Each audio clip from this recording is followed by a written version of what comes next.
ఇప్పుడు ఎక్కడి నుంచి వచ్చారు మీరు? మేము ఇక్కడనే అండి. ఇక్కడనే ఉంటారా? ఏమనుకుంటా ఉన్నారు ప్రజలు? ఈ కాంగ్రెస్ ప్రభుత్వం 2 సంవత్సరాలు కంప్లీట్ అయిపోయింది. అసలు పథకాలు ఎంతవరకు వచ్చినాయి, ఎంతమందికి వచ్చినాయి ఇప్పుడు కాలనీలలో? ఇప్పుడు ప్రజలకు మేము ఎక్కడికెళ్ళి వచ్చి కూలి చేసుకొని ఇక్కడ బతుకుతున్నాం. రూములు కిరాయి కట్టుకోలేక పింఛన్లు ఇస్తాను, 4,000 పింఛన్లు లేవు, 2,500 అన్నారు, అవి లేవు. ఇందిరమ్మ ఇండ్లు అన్నారు, అవి లేవు. మేము ఎన్నేళ్ళ నుంచి కూడా మాకు ఒక ఇల్లు లేక, ఒకరి సహాయం లేక, కూలి చేసుకొని మేము కష్టం చేసుకున్న పైసలు కూడా మందికి చేసుకుంటున్నారు. కష్టపడ్డ పైసలు కూడా మంది అయితే వస్తున్నాం. మాకు ఒక ఇల్లు లేదు, ఏం లేదు. ఒక ఇల్లు చేయాలి. కేసీఆర్ సార్ వచ్చిండు, ఎంత పోరాడి తెలంగాణ తెచ్చిండు. ఇన్ని ఏళ్ళకొల్లు ఎవరు పోరాడినా తెచ్చిరా, తెలంగాణ తేలే కదా. కేసీఆర్ సార్ అందరు కలిసి కేసీఆర్ సార్ని గెలిచియండి, అందరు గెలిపించి అందరూ సంతోషంగా ఉండండి.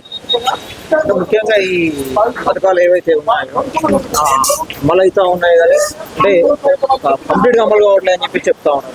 అది లేదు కదా, ఇప్పుడు 4,000 పింఛన్ అన్నారు కదా, లేదు కదా. ఇందిరమ్మ ఇండ్లు అన్నారు, లేదు కదా.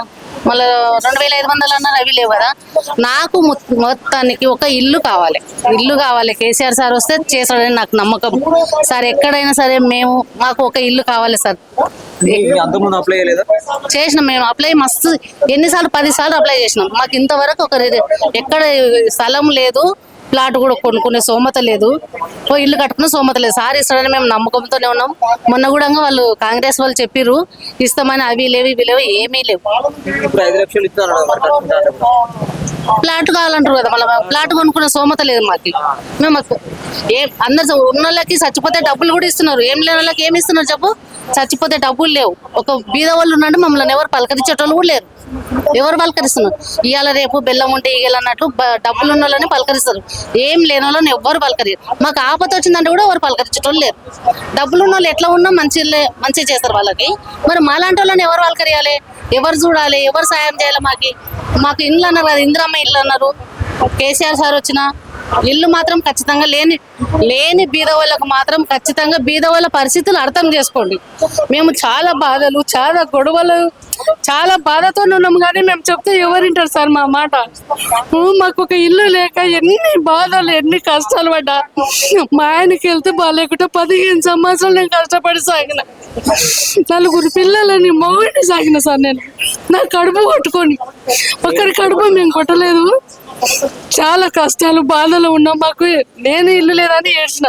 ఇప్పుడు మా కొడుకు కొడలు కూడా లేడు వల్ల సార్ మాకు ఎక్కడైనా ఒక ఇల్లు ఇవ్వాలా సార్. ఎక్కడైనా తండ్రి నువ్వు కేసీఆర్ సార్ ఎక్కడైనా ఒక ఇల్లు రావాలి, కేసీఆర్ సార్ని గెలిపించాలి, అన్నిట్లో మనం సంతోషంగా పొందాలి. ఏ ఆడపిల్ల అయినా సంతోషంగా ఉండాలి అని కోరుకుంటున్నాము సార్. కేసీఆర్ సార్ మీరు రావాలి, అందరికీ మంచి ఉపయోగపడాలి. మీరు చేస్తారనే నమ్మకంతో కూడా అందరు చేస్తున్నారు. కేసీఆర్ సార్ని మాత్రం గెలిపించాలి అందరు. కేసీఆర్ లేకుంటే మన ఇంట్లో అత్త మామ ఉంటే ఎట్లుంటది, అమ్మ దగ్గర ఉంటే ఎట్లుంటది? మన అమ్మ దగ్గర ఉన్నట్లు లేము, ఇప్పుడు అత్త మామల దగ్గర ఉన్నట్లు ఉన్నాం. మన అమ్మ నాయన దగ్గర ఉన్నట్లు మా తండ్రి చేయాలి. కేటీఆర్ సార్ కానీ, కేసీఆర్ సార్ కానీ, సునీత మేడం కానీ చేయాలి. మేడం మీరు ఖచ్చితంగా చేయాలి. నేను కూడా మీ దగ్గర రావాలని ఉన్నా మేడం. ఎప్పుడు వస్తున్నో తెలియదు కానీ నేను వచ్చి మీ దగ్గర బాగా చెప్పి మా బాధలు చెప్పి మాట్లాడాలని ఉన్నా మేడం. కేసీఆర్ సార్ని ఖచ్చితంగా 100 సార్లు చెప్తున్నా, కేసీఆర్ సార్ని గెలిచించాలి, కేసీఆర్ సార్ రావాలి. ఆయన సో ఎట్లా ఉన్నది? మీరు ఎప్పటి నుంచి తిరుగుతా ఉన్నారు? ప్రజలు ఏమనుకుంటున్నారు? ప్రజలు మొత్తము బీఆర్ఎస్ అనుకుంటున్నారు అన్న. కాంగ్రెస్ ఏమంటే చేసింది ఏం లేదన్న. 2.5 సంవత్సరాలు 3 సంవత్సరాలు దగ్గర అవుతుంది. ఇక్కడ చేసింది ఏం లేదన్న. ఒక సొంత మిల్లు రాలే, ఎవరికి ఏం రాలేదన్న. సొంత మిల్లు రాలే, ఏం రాలే. కళ్యాణ లక్ష్మి అంటారు, షాదీ ముబారక్, ఏమి రావట్లేదు. చిన్నపిల్లలు పుట్టినా కూడా కేసీఆర్ కిట్టు అవన్నీ ఇస్తుండే, కానీ ఇప్పుడు ఏం కూడా ఇస్తలేరు. రిటర్న్ వాళ్ళే గుంజేసుకుంటున్నారు ఏం వచ్చినా కూడా. కిట్లో అసలు రావట్లేదు. మన ఇంటిలో కూడా తీసుకొచ్చి డ్రాప్ చేయడం అసలు ఏం లేదన్న. అసలు అంబులెన్స్లు కూడా మూలకు పడే ఉన్నాయి. మా మాగంటి గోపినాథ్ ఇచ్చిన అంబులెన్సే ఇప్పటికీ తిరుగుతూనే ఉంది శ్రీరామ్ నగర్ హాస్పిటల్లో. డొనేట్ చేసిన మా ఎమ్మెల్యే సపోర్ట్ డొనేట్ చేసిన అంబులెన్సే ఇప్పటికి కూడా తిరుగుతూనే ఉంది. ఈ వాటర్ కానీ కరెంటు గంటకు ఒకసారి పోతుందన్న. గంటకు ఒకసారి కేసీఆర్ ఉన్నప్పుడు 24 గంటలు కరెంట్ ఉంటుండే. ఇప్పుడు గంటకు పోతూనే ఉంది. గంటకు పోతుంది, మళ్ళీ గంటకు వస్తుంది. ఇంట్లో తిరగకుండా బయటనే తిరుగుతున్నాం మేము అందరం, ఇంట్లో ఉండకుండా. యూత్ ఎక్కువనే ఉన్నారు కాబట్టి యూత్ ఏమనుకుంటారు, నవీన్ యాదవ్ వస్తేనే యంగ్ లీడరు మాకు న్యాయం చేస్తారని చెప్పేసి ఇట్లా ఉంటా ఉన్నారు. ఇక్కడ తిరుగుతారా నవీన్ యాదవ్ అన్న? ఎవరైనా తిరుగుతారా అంటే కనిపించేటప్పుడు అందరు తిరుగుతారన్న, పనులు మాత్రం చేసేటోళ్ళే కావాలి. అసలు గురించి తిరుగుతాడా నార్మల్ తిరుగుతాడా?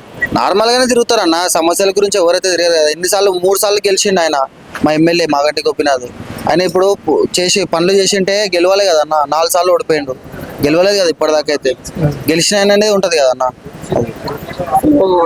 మోహన్ యాదవ్ అని చెప్పేసి మీరు యూత్ కాబట్టి ఈ యూత్లలో ఒక అభిప్రాయం అంటారు అంటే రౌడీ అని కొంతమంది అంటారు, కాదని కొంతమంది అంటారు, వీళ్ళే బీఆర్ఎస్ అన్న రౌడీ అవన్నీ మనకు తెలియదు అన్న, మనకు అవన్నీ తెలియదు. మనకి పనులు ఎవరు చేస్తారో వాళ్ళే కావాలి. మనకు రౌడీలు వాళ్ళు మనకి ఎందుకన్నా, మనం మంచి పనులు చేయాలి, మనకు రోడ్లు వేయాలి, కళ్యాణ లక్ష్మి చిన్నపిల్లలకి చూసుకోవాలి, మంచిగా అవి ఇవి చేయాలి. అవి చేసేటోళ్ళు కావాలి, అంబులెన్స్లు పెట్టేటోళ్ళు, హెల్ప్ చేసేటోళ్ళు కావాలి. కానీ రౌడీలు ఇవన్నీ మనకి ఎందుకన్నా?